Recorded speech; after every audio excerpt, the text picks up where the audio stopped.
Ok, ya inicié la grabación, chicos. Por favor, al principio de cada clase, recuérdenme que tengo que grabar la sesión porque la vez pasada creo que nada más grabé como la mitad. Entonces, para que ustedes tengan la oportunidad de ver el streaming, de repasar las sesiones y todo lo demás, por favor recuérdenme porque yo tengo una mente muy volátil.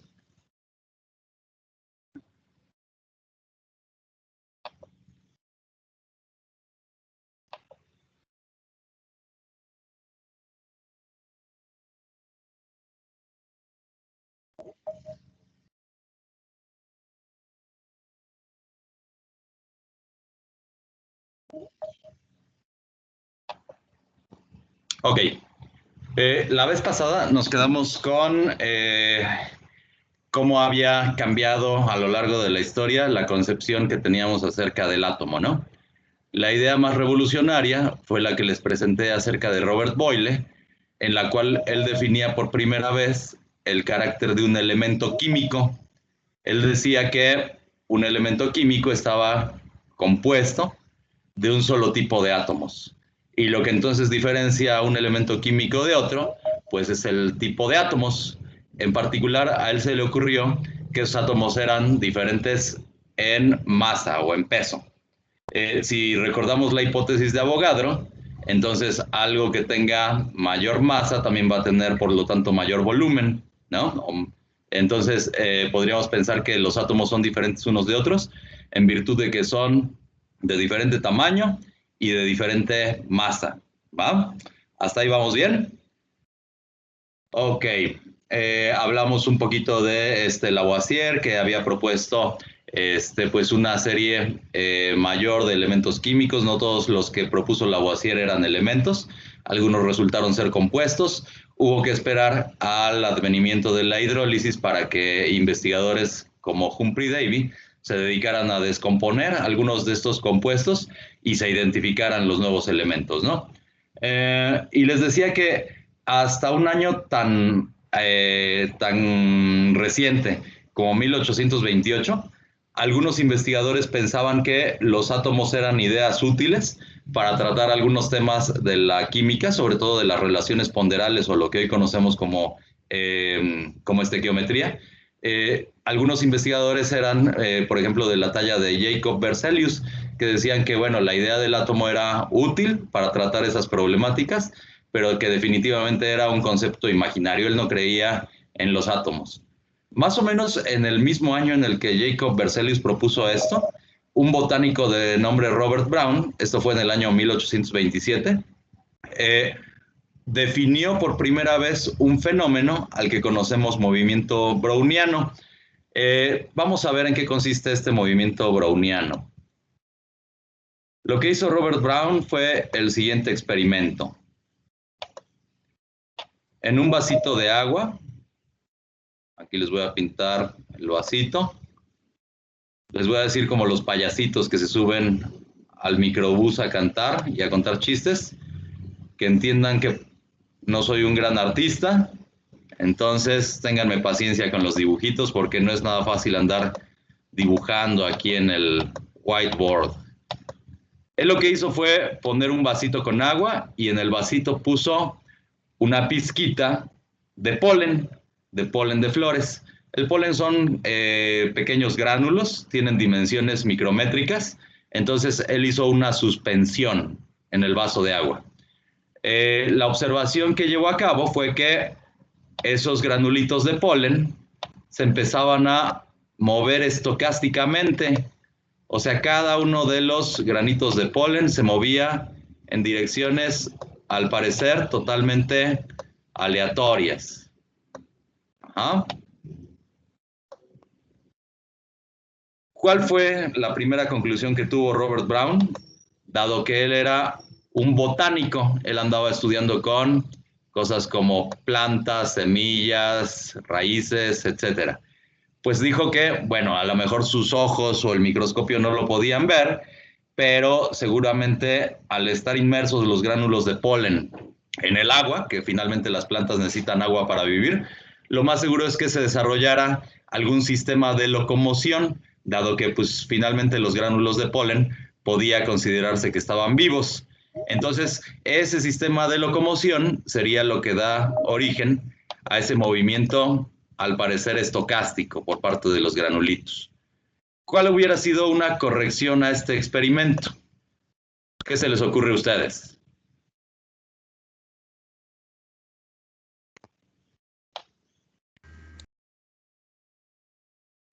Pues bueno, si los granitos de polen estaban vivos, pues había que poner algo que no lo estuviera, ¿no? Algo totalmente inanimado. Entonces ¿Polvo? reemplazó, ajá, no lo hizo con polvo, pero lo hizo con un pigmento mineral. Si la memoria no me falla, creo que empleó el azul de Prusia. Es algo que proviene del reino mineral. Se supone que el reino mineral está totalmente inanimado, ¿no? Entonces él reemplaza con azul de Prusia los granulitos de polen. Nuevamente hace una suspensión. ¿Y de qué creen que se dio cuenta? Chin, los granulitos de polen otra vez presentaban un movimiento totalmente estocástico. A echar a volar nuestra imaginación, como decía Cositas. Vamos a reemplazar nosotros los granulitos de polen o los pigmentos minerales por una pelota de béisbol. A ver si me queda bien. Más o menos. Si es de béisbol, tiene rayitas rojas, ¿no? Entonces, aquí están sus costuras. Ok. Déjenme admitir a las personas que están rezagadas.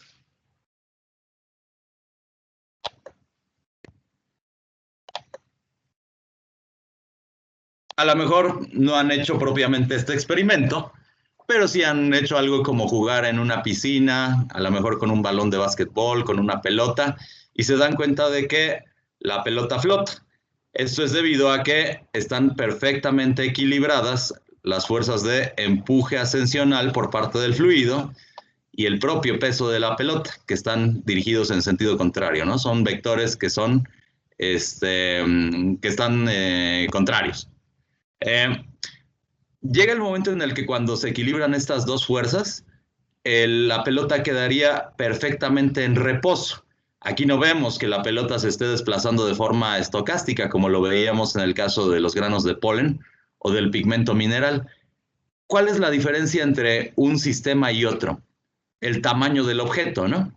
O sea, los granulitos, ya sea del pigmento o del polen, son muchísimo, muy pequeños en comparación con la pelotita. Ahora, ¿cuál tendría que ser la conclusión de esto? A Robert Brown no se le ocurrió en ese momento, pero 50 años después, alguien sugirió que el movimiento browniano es la explicación o la evidencia directa del comportamiento corpuscular que tiene la materia. Es decir, si la materia está formada de átomos o de moléculas, el movimiento browniano tiene que ser la evidencia directa. Vamos a ver por qué.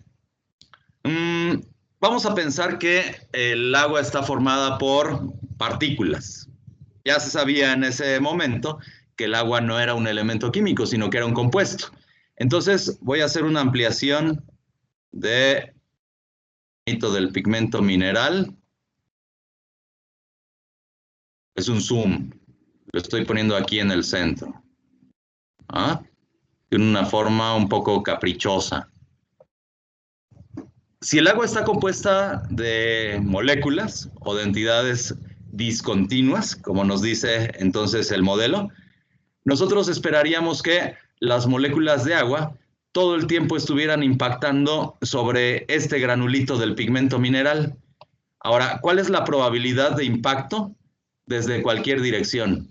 Estarán ustedes de acuerdo en que tiene que ser exactamente la misma, o sea, el mismo número de moléculas de agua. Lo más probable es que todo el tiempo estén impactando desde cualquier dirección, ¿va? Eso quedaría por resultado. Daría por resultado que el granulito del pigmento mineral o del polen estén suspendidos, que no tengan ninguna clase de movimiento. ¿Están de acuerdo? ¿Por qué entonces es que se da el movimiento browniano? Bueno, la partícula es tan pequeñita que cualquier exceso de colisiones desde cierta dirección, aquí voy a poner estas dos flechitas desde esa dirección, darían por resultado un impulso neto sobre la partícula. Ajá. Eso solo se puede dar en el caso de que la partícula sea lo suficientemente pequeña como para que las moléculas de agua puedan transmitir cierta cantidad de movimiento desde alguna dirección en particular. Ajá. Entonces, eso tendría que ser la evidencia directa de que el fluido está compuesto por moléculas. Vamos a hacer una mejora todavía de este experimento. ¿Están de acuerdo en que si hubiera, por ejemplo, una diferencia de temperaturas entre el agua que contiene el vaso y el medio ambiente, yo tendría un movimiento de las partículas porque se estaría generando, a razón de la diferencia de temperaturas, una corriente convectiva? Pero esa corriente convectiva haría que todas las partículas se movieran en una dirección, lo cual no ocurre. De todos modos, hay que mejorar el experimento, entonces voy a incluir aquí una pared térmica. Voy a aislar térmicamente al vasito con agua. Ajá. Aún en la ausencia de transferencia de calor, o sea, ya no tengo diferencia de temperaturas en el sistema, aún en ausencia de la transferencia de calor, yo voy a ver que se sigue conservando el movimiento totalmente aleatorio de las partículas. Entonces, como les decía, eso solo puede explicarse en virtud de que el agua esté compuesta por corpúsculos, en este caso por moléculas, que están impactando de forma desigual, con una probabilidad diferente de cero, de impactar preferentemente sobre alguna dirección. Desde luego, cada una de las partículas va a tener una probabilidad en cuanto a la dirección de impacto diferente. Entonces, eso es lo que estaría contribuyendo a que se verifique el movimiento browniano. Pero recuerden, eso ocurrió 50 años después de que Robert Brown hubiera descrito el fenómeno del movimiento browniano. Entonces a alguien se le ocurrió que esta era la evidencia directa de que teníamos un comportamiento atomístico de la materia.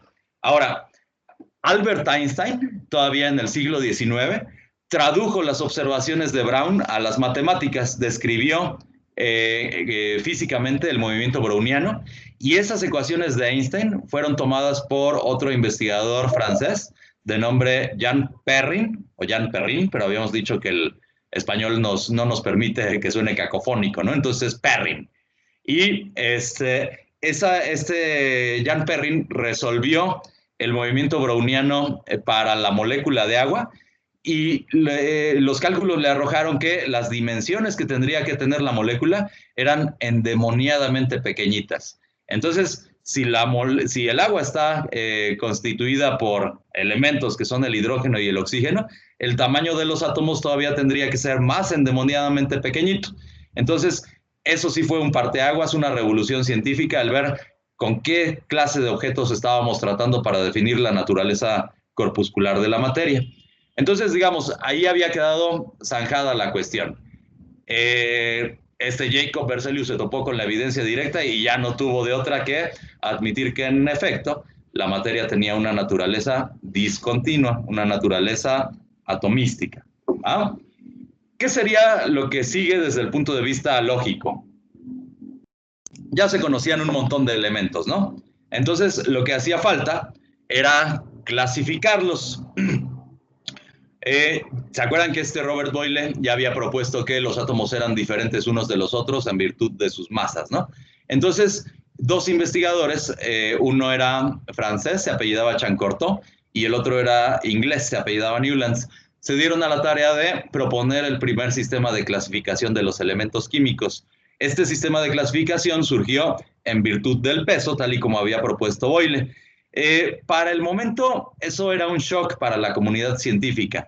Entonces, ese trabajo fue ridiculizado, se burlaron de estos dos investigadores, y digamos, este primer intento de clasificación quedó en el olvido. Sin embargo, en la actualidad se les reconoce el trabajo a Chancortot y Newlands, y ellos en la actualidad son los que están reconocidos como los primeros pioneros en cuanto a los sistemas de clasificación química.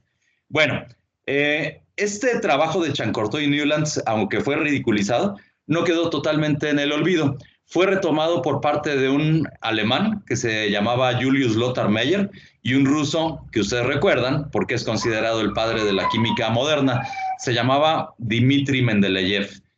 Ellos dos propusieron, o más bien retomaron las ideas de estos dos investigadores anteriores, pero fueron más allá todavía. O sea, propusieron que no solo era el peso de los átomos lo que podía contribuir a un sistema de clasificación, sino que también eran importantes las propiedades químicas que tenían. Entonces, ellos desarrollaron de manera independiente algo muy parecido a lo que conocemos actualmente a la tabla periódica, que se llama tabla periódica larga. Es una tabla periódica que no solo tiene un arreglo en cuanto al peso, sino que la parte química, la parte de las propiedades químicas, dan lugar a algo que conocemos como grupos o familias. Las familias tienen que ver, las series de elementos clasificados en cada familia, tienen que ver con que tienen propiedades químicas semejantes. Este trabajo de Meyer y de Mendeleev hubiera sido ridiculizado de no ser por el carácter tan fuerte que tenía este Dmitri Mendeleev. Él era capaz de defender sus ideas, era una persona que era muy consistente en la forma de presentarlas y que sobre todo estaba muy bien argumentado por ideas perfectamente lógicas, bien organizadas y válidas. Y fue más allá, era un descarado. De hecho, le caía bastante mal a la comunidad científica porque el trabajo que hicieron les permitió predecir la existencia de elementos que aún no habían sido descubiertos y más aún romper el arreglo que se tenía en cuanto a las masas atómicas para proponer órdenes totalmente diferentes. ¿Tienen una tabla periódica a la mano, chicos? Sí, profe. Muy bien, estrellita en la frente. Los que no, por favor, consíganse una. Ahorita no les voy a forzar a que salgan a lidiar en contra del coronavirus, pero en cuanto tengan oportunidad, váyanse con bozal, con careta, un traje ABQ y todo lo demás. Váyanse a la casa del libro y cómprense ahí una tabla periódica. No hay ninguna tabla periódica que sea perfecta. Todas tienen un sinfín de errores, pero de las que he encontrado que tienen menos, es la que venden en la casa del libro. Cuesta algo así como 10, 15 pesitos. ¿Ah? Ahorita de momento que no pueden salir, bájense por lo menos una aplicación en el Android, en el iPhone, lo que sea. No vayan a bajar una de las que utilizaban ahí con la maestra Lupita en el Kinder. Yo tengo una que tiene un símbolo en el Play Store de Android, tiene un símbolo del elemento químico platino. Es de las mejorcitas que me he encontrado, si bien también tiene bastantes errores. Hay dos versiones de esa tabla periódica, una es gratuita y otra cuesta como 25 pesitos, pero la de 25 pesitos, créanme que está muchísimo mejor. Entonces, si pueden, inviértanle en su educación y bájense esa tablita periódica. Si encuentran otra, está bien, pero necesito que traiga cantidades como electronegatividad en la escala de afinidad electrónica, ¿qué otra cosa? Radios iónicos, radios covalentes, radios atómicos, que traiga potenciales de ionización y sobre todo eso. ¿Va? Entonces, cualquiera que tenga esas características está bien. Bueno, de su compañera que tiene estrellita en la frente, dígame por favor cuál es el peso atómico del telurio. El peso o la masa atómica. La vamos a representar por este símbolo y voy a decir que esto se refiere al elemento telurio. Es 127.60. ¿Ciento qué, perdón? 27.60. Ajá. ¿Punto qué?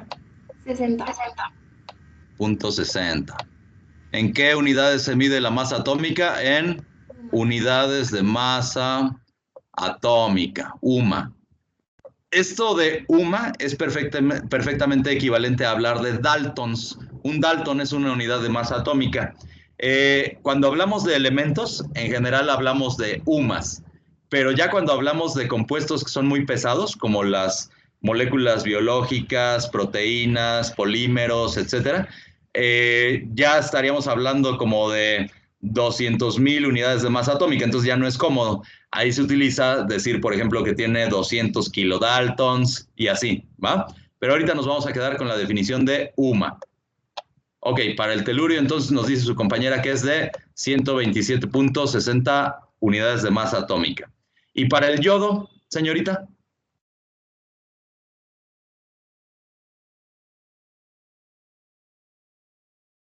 ¿Eh? Se quedó Sí, ya la muda. tengo. A ver, alguien que la tenga. Es 100. Otra vez, Que lo perdón. diga ella. Que lo diga ella, está bien. Ok, primero las damas, dice su compañera. Es 126.90. 126.90. Casi una unidad de masa atómica de diferencia, ¿no? En este caso vemos que es más ligero el yodo que el telurio. Entonces, si tuviéramos un sistema de clasificación periódica estilo Chancortoy-Newlands, en donde el criterio es la masa atómica, yo vería que el telurio se encuentra adelante del yodo. Aquí está el telurio, antes de él estaría el yodo. ¿Están de acuerdo? Pero ¿qué es lo que ven en sus tablas periódicas? El yodo está clasificado en el grupo 17, la familia de los halógenos, porque tiene un comportamiento químico muy parecido al del bromo y al del cloro. Y el telurio, que es un calcógeno, se encuentra en el grupo 16 o 6A, tiene un comportamiento químico muy parecido al del azufre. ¿Ah? Y por lo tanto también al del oxígeno.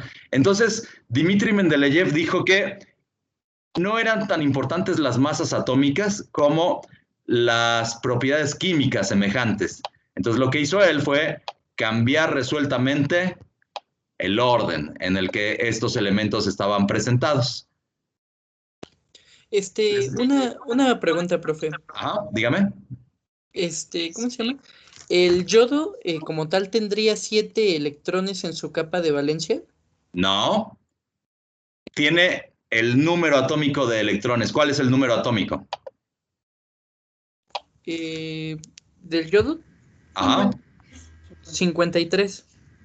Entonces, ese es el número de electrones que tiene. Lo que pasa pero en su capa de valencia. École, en la capa de valencia sí tiene 7 electrones de valencia, pero aguántenme. Eso es harina de otro costal, lo vamos a ver en unas cuantas clasitas. Primero me hace falta que lleguemos a la configuración electrónica y por lo tanto, cuál es la composición del átomo, que es la discusión que sigue, pero aguántenme tantito, ¿va? ¿Por qué la inquietud? Porque, ¿cómo se llama? Me surge la inquietud porque tengo entendido que bueno, los elementos están ordenados en las familias en orden de su configuración electrónica, ¿no? Tengo Así entendido eso. ¿Es correcto? Ok. Sí, De hecho, es que esa era mi duda. De hecho, eso es algo que coincidió de una manera totalmente fortuita, porque para el tiempo de Mendeleev todavía ni siquiera se tenía la conciencia de que el electrón formara parte del átomo. Su sistema de clasificación periódica correspondió perfectamente con el arreglo cuántico que tenemos para los elementos.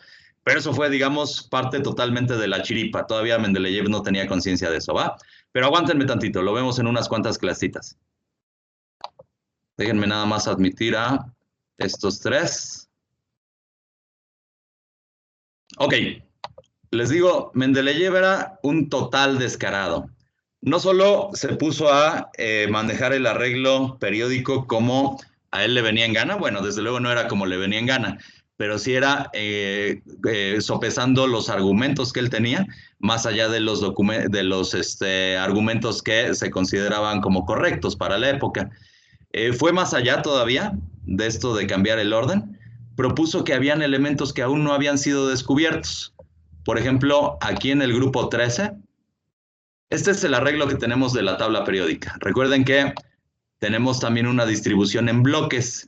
Los grupos 1 y 2 forman parte de algo que conocemos como bloque S. Luego, de los grupos 13 al 18, que es el grupo de los gases nobles, yo tengo que el bloque se llama P. De los grupos 3 al 12, que es la familia del zinc, yo tengo que el bloque se llama D. Y luego aquí abajo tengo algo que se conoce como tierras raras o elementos de segunda transición o elementos de transición interna. Esta parte de la tabla periódica se conoce como bloque P.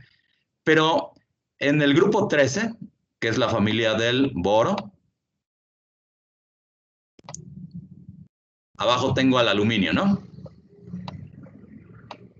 El aluminio ya había sido descubierto desde varios años antes.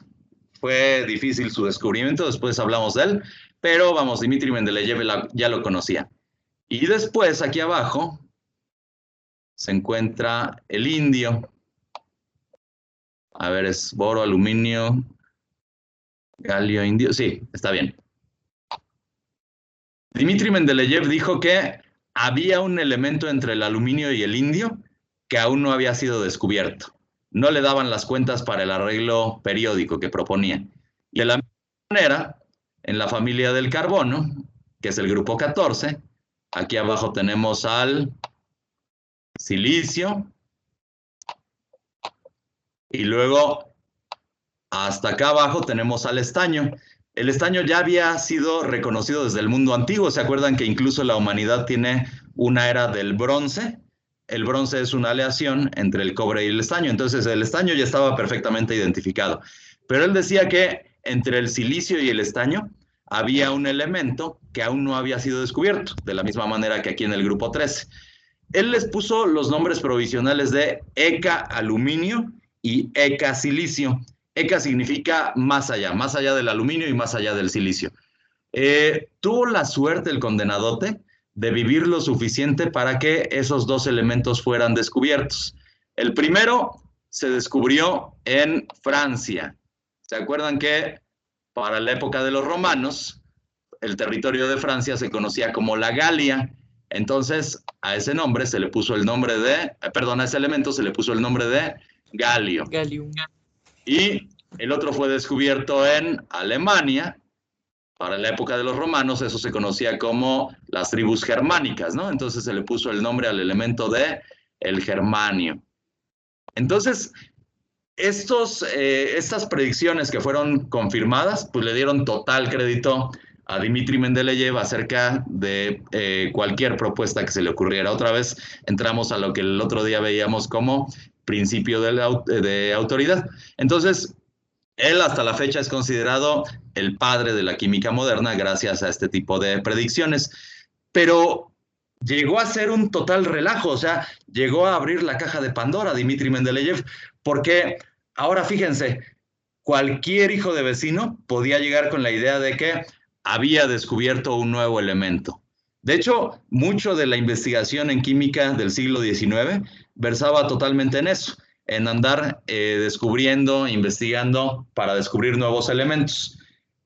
Hubieron muchos intentos, muchos de ellos resultaron totales fraudes, algunos sí fueron correctos, pero no fueron suficientemente descritos. El crédito, entonces, muchas veces se lo están disputando entre unos y otros investigadores. Por ejemplo, hasta la actualidad, en el siglo XIX, el elemento kurchatovio, o nosotros lo conocemos como rutherfordio, fue descubierto de forma paralela por parte de los gringos y por parte de los rusos.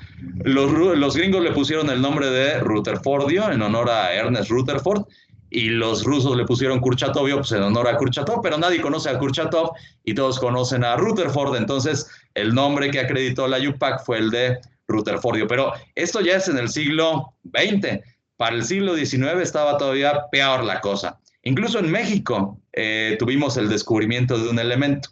Fue por parte del químico Andrés Manuel del Río. Él descubrió al elemento vanadio. Originalmente, él le puso el nombre de eritronio. Acuérdense que los eritrocitos son los glóbulos rojos. Eritro significa rojo. Eso se debe a que él aisló el mineral, lo disolvió en un ácido mineral y vio que la solución se teñía de un color rojo muy intenso. Entonces por eso le puso el nombre de eritronio, que significa algo así como rojito, ¿no? Posteriormente se dio cuenta de que se podía modificar mediante la electrólisis u otras reacciones de tipo redox el estado de oxidación del vanadio. De hecho, las sales de vanadio son las que más colorcitos pueden dar. Sus estados de oxidación pueden reflejarse desde transiciones que van desde el rojo, el rosa, el amarillo, el azul, el morado, prácticamente todos los colores del arco iris. Entonces, teniendo a mano esta observación, Andrés Manuel del Río le cambió el nombre por pancromio. Pan significa mucho, ¿no? Panteón significa todos los dioses, pansexual, pues que uno tiene como que muchas combinaciones sexuales y así, ¿no?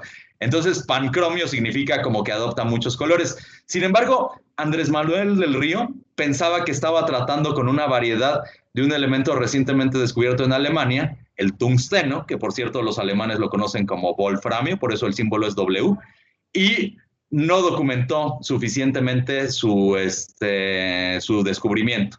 Entonces, los alemanes sí se pusieron truchas, ellos lo describieron como un nuevo elemento y le pusieron el nombre de vanadio.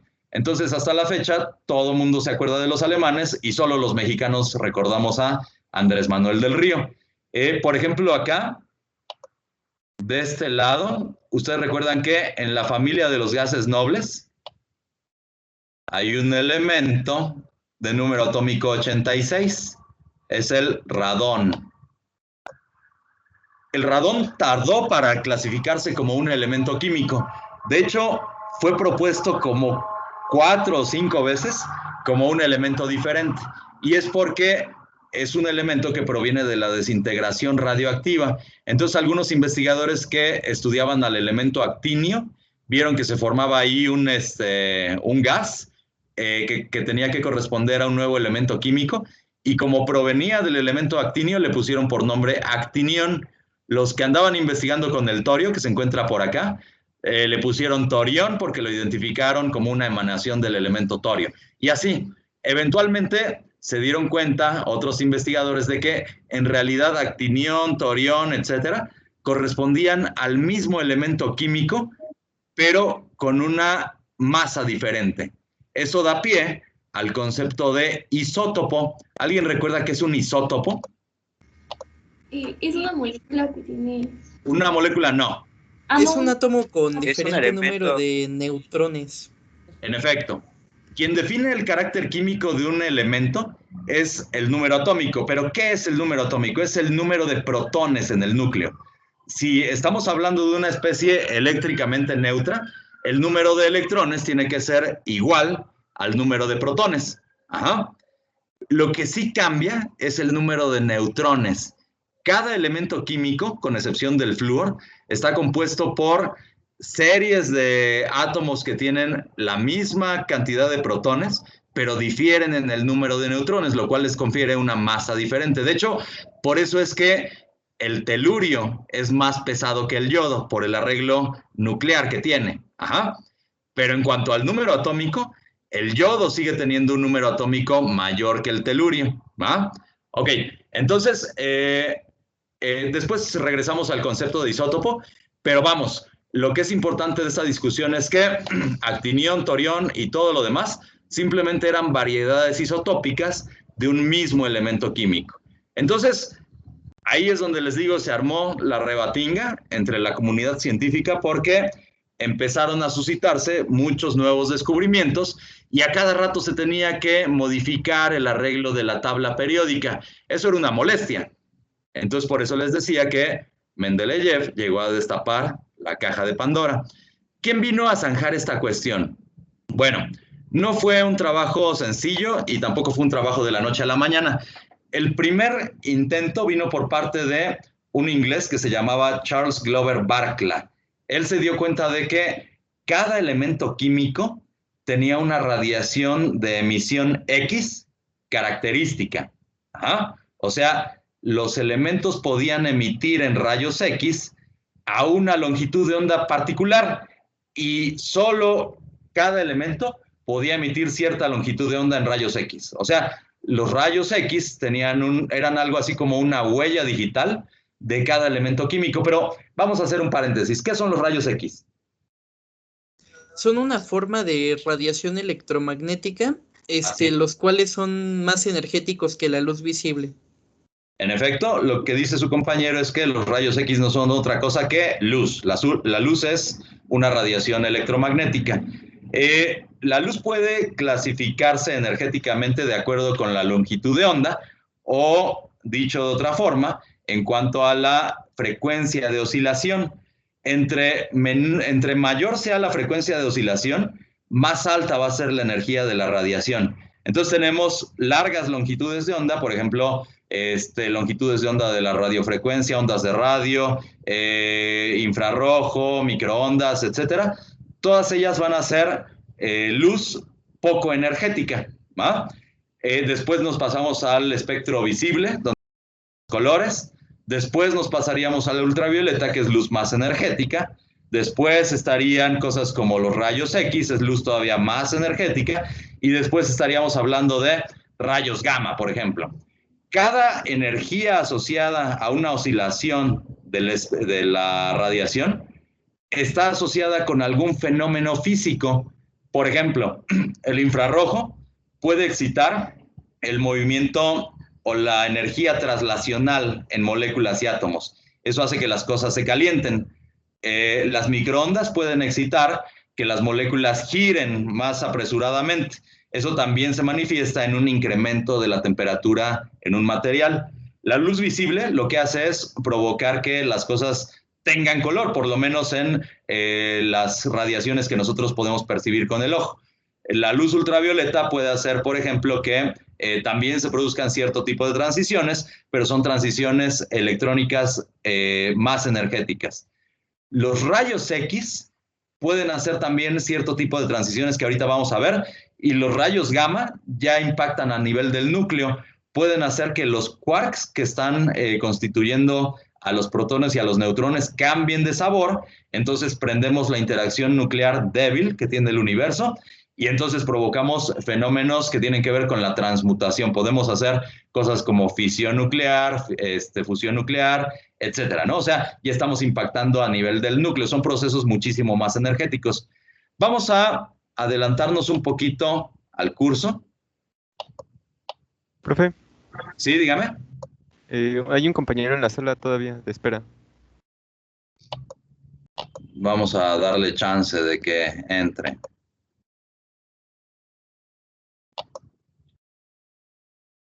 ¿Se acuerdan ustedes de este modelito?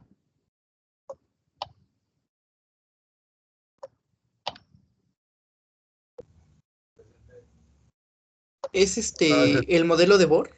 Exactamente.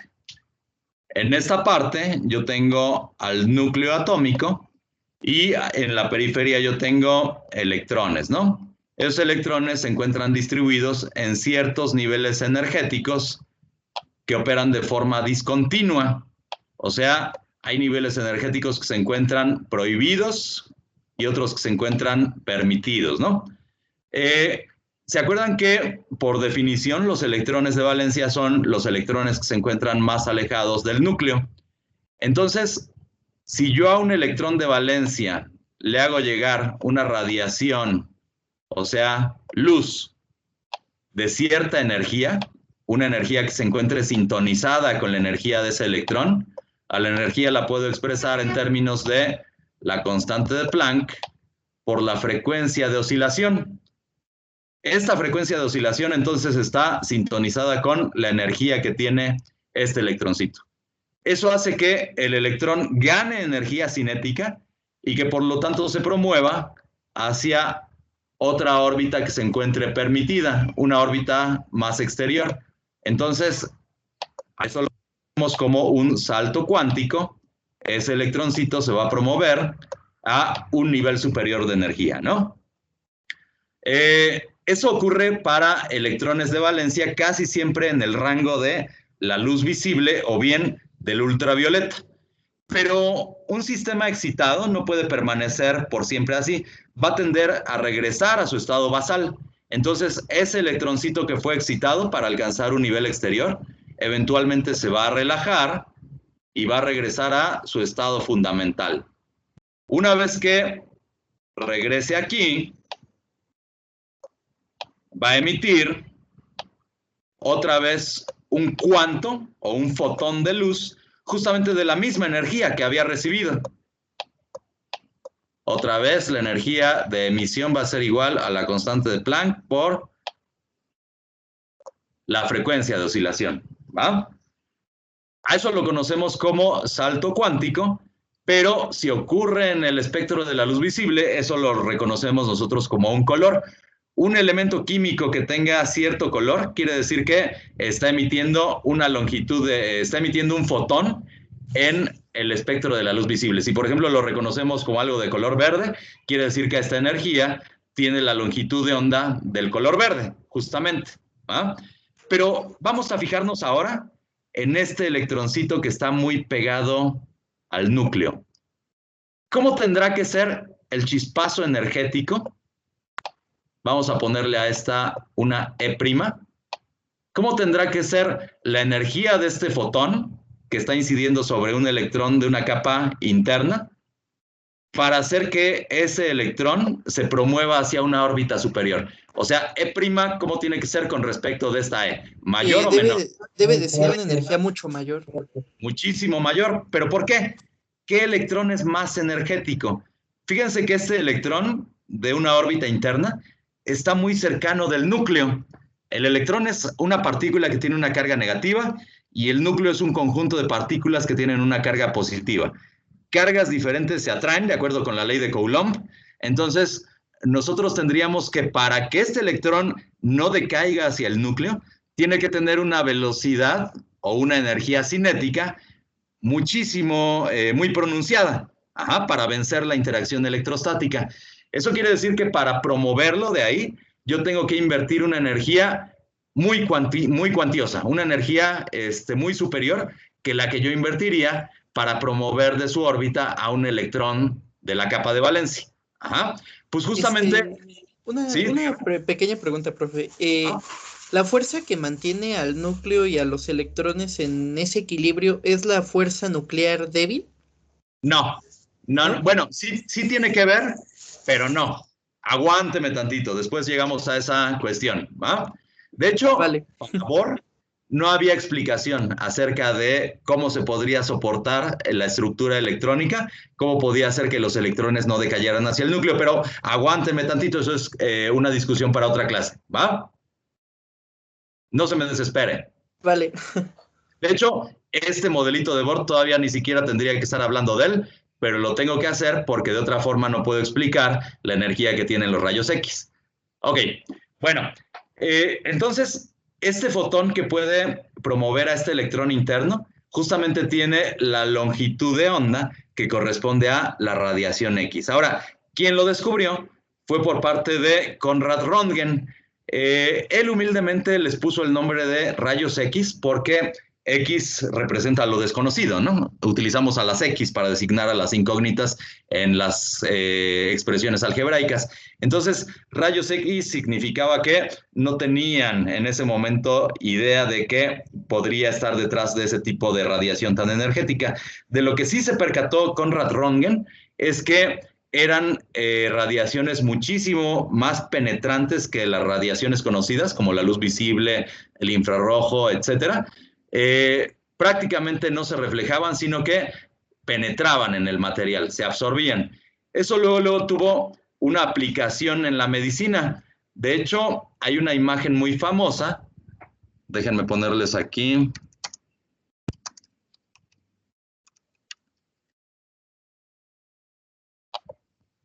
Una imagen famosa en la ciencia. Esta de aquí es la manota de la esposa de este Konrad Röntgen. Es una radiografía, ¿no? Y lo que vemos aquí en el dedo anular, pues es justamente la argolla nupcial. Yo creo que era de esas personas que tienen el anillo de compromiso y el anillo de bodas, porque miren, se ven así como dos argollitas, ¿no? Esta es la mano de la esposa de Konrad Röntgen. Justamente el hacer radiografías fue una de las primeras aplicaciones médicas que tuvo el descubrimiento de los rayos X. ¿Por qué sirve para generar una imagenología, la radiación X? ¿Qué fenómeno que tiene la luz estamos aprovechando? Que ese tipo de radiación es penetrante, ¿no? Esa es Así la es. propiedad que se aprovecharía. Así es. Pero ¿se acuerdan que la clase pasada hablábamos del fenómeno de la luz? ¿Qué era la refracción? El ¿Se cambio ralentiza? de dirección de Cambio la de la luz. velocidad de la luz. No, el cambio de Velocidad. La El cambio de velocidad la cambiará velocidad. de medio. Así es el cambio de velocidad de la luz a la hora que cambiamos de medio. Los rayos X, como les decía, son muchísimo, muy penetrantes. Atraviesan tanto al tejido óseo como al tejido muscular. Pero el tejido muscular está prácticamente compuesto de agua. Finalmente, los seres humanos somos prácticamente agua. Entonces, ¿qué va a atravesar a mayor velocidad la radiación X, el tejido muscular o el tejido óseo? El tejido muscular. El tejido muscular. Así es, se detiene un poquito en los huesos, ¿no? Entonces, eso va a servir para generar un contraste y por lo tanto va a servir para generar una imagen. Esta fue la primera aplicación. De hecho, Marie Curie algún tiempo estuvo investigando también con rayos X. Ella, cuando se vino la Primera Guerra Mundial, se agarró una carcachita, dentro puso una máquina para sacar radiografías y se fue al frente de los británicos a estar auxiliando a los soldados, a andarle sacando radiografías y todo lo demás. Dado el poder penetrante que tienen los rayos X, sirvieron para muchísimas otras cosas. Por ejemplo, hay otro fenómeno que tiene la luz que se llama difracción. Lo podemos entender en términos de una reflexión interna y eso se puede aprovechar para conocer la estructura molecular que tiene un cristal. O sea, los rayos X tienen más o menos la misma longitud de onda que nosotros vemos entre planos cristalográficos. ¿Qué es un cristal? Es un arreglo periódico de átomos, ¿no? Hay átomos que están fijos en posiciones a lo largo de las tres direcciones. Podemos reconocer dentro de la estructura cristalina la existencia de planos cristalográficos. Es decir, imagínense que aquí mi mano son varios átomos que están situados sobre ese plano. Y aquí tengo otro plano cristalográfico formado por el mismo tipo de átomos. Más o menos la distancia entre los dos planos cristalográficos se asemeja a la longitud de onda de los rayos X. Entonces, nosotros podemos aprovechar que los rayos X son capaces de penetrar en una estructura cristalina, se difractan, y eso me puede generar una construcción de las posiciones de los átomos dentro de la estructura cristalina. Es una forma de caracterizar un compuesto o un material, pero después regresamos a eso. Es algo muchísimo, muy importante desde el punto de vista de la química y la física, pero vamos, eso ya es posterior. Mucha gente, la ciencia tiene modas, entonces cuando Röntgen descubrió los rayos X, y luego muchos miembros de la comunidad científica se pusieron luego a investigar acerca de este fenómeno. De hecho, uno de los que anduvo investigando, al igual que Marie Curie, fue Becquerel, y eso le sirvió para descubrir algo por serendipia que en la actualidad conocemos como radioactividad. De hecho, la descripción de la radioactividad por parte de Becquerel, de Pierre y de Marie Curie les ganó o les valió el ser galardonados con el Premio Nobel de Física de aquel entonces, ¿va? Pero eso es otra historia. Ok. De hecho, algo interesante también, les decía, Konrad Röntgen les puso el nombre de rayos X, pero en la actualidad es perfectamente válido hablar de los rayos X como rayos Röntgen, ¿va? En honor a su descubridor. No sé por qué les estaba hablando de los rayos X. ¿Por qué? Porque el espectro de luz de los elementos químicos. Exacto. Entonces, Charles Glover Barkla se dio cuenta de que cada elemento químico tenía una emisión de rayos X particular. Ajá. O sea, era así como la huella digital de cada elemento. ¿Y quién fue quien les dio por primera vez sus lugares definitivos a los elementos en la tabla periódica y quien zanjó la discusión de que si estaban o no descubiertos todos los elementos en un grupo o en un periodo? Eso fue por parte de otro inglés que se llamaba Robert Moseley. Ya tenemos muchos Robertos, ¿no? Está Robert Boyle, Robert Brown, Robert Moseley, y hay muchos Robertos brillantes más. Bueno, esto lo hizo por medio de este descubrimiento. Se dio cuenta de que...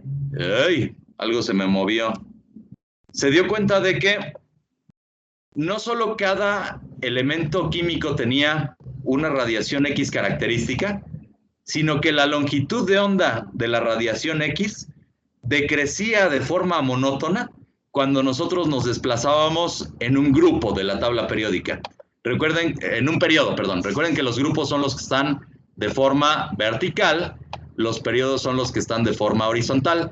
Vamos a pensar en el grupo 3, que es la familia del elemento escandio. Este es el grupo 3. Después del escandio sigue el titanio. Vamos a pensar, no es correcto, pero vamos a pensar que para la época hubiera un elemento que aún no hubiera sido descubierto. Aquí le ponemos una interrogación. Y que los demás sí habían sido descubiertos. Entonces aquí yo tengo al cromo, luego seguiría vanadio, luego seguiría manganeso y así. Vamos a asignar de forma totalmente arbitraria una longitud de onda de los rayos X para el escandio. Vamos a pensar que tuvieran una unidad de longitud de onda. Ajá. El titanio, observamos que tiene una longitud de onda de 0.8. Luego, para el vanadio, que era el siguiente elemento conocido, tenemos una longitud de 0.4. Y luego para el manganeso tenemos una longitud de onda de 0.2. ¿Va? Vemos que hay un decremento monótono de 2 décimas conforme avanzamos por este grupo, por este periodo, perdón. O sea, aquí yo tendría que tener un elemento con una longitud de onda de rayos X de 0.6, pero si no lo tengo, quiere decir que es un elemento faltante. Ajá. Y a la hora que Moseley se dedicó a medir el decremento monótono en las longitudes de onda de rayos X de los periodos en la tabla periódica, es que llegó al arreglo definitivo que tendría que tener la tabla periódica. Por ejemplo, aquí, debajo del manganeso, había un elemento faltante todavía, que es el tecnecio, fue descubierto hasta el siglo XX. Entonces, eso se debe a que es un elemento radioactivo. Después hablamos de por qué es un elemento radioactivo, siendo que es un elemento tan ligerito. Si recuerdan ustedes, los elementos radioactivos están situados acá abajo en la tabla periódica y en la familia de los actínidos. Aquí tenemos. Después del actinio, todos son radioactivos. ¿Por qué el tecnecio, que no es un elemento de esos periodos, es radioactivo? Después lo vemos. Pero bueno, en todo caso, Robert Moseley fue una mente brillante y fue quien por primera vez zanjó la discusión de si habían elementos que no habían sido descubiertos. Todo el mal que hizo Dmitri Mendeleev, él llegó a corregirlo. Era una mente bien brillante y es de las grandes pérdidas que ha tenido la ciencia. Él, por una cuestión, digamos, de principios, se alistó en el ejército británico en la Primera Guerra Mundial, lo mandaron a Italia y sucumbió en la ciudad de Gallipoli. Si no hubiera sido por esa pérdida, quién sabe, a lo mejor la ciencia ahorita estaría en otro estado, diferente del que tenemos, ¿va? Pero bueno, otro de los mártires de la ciencia.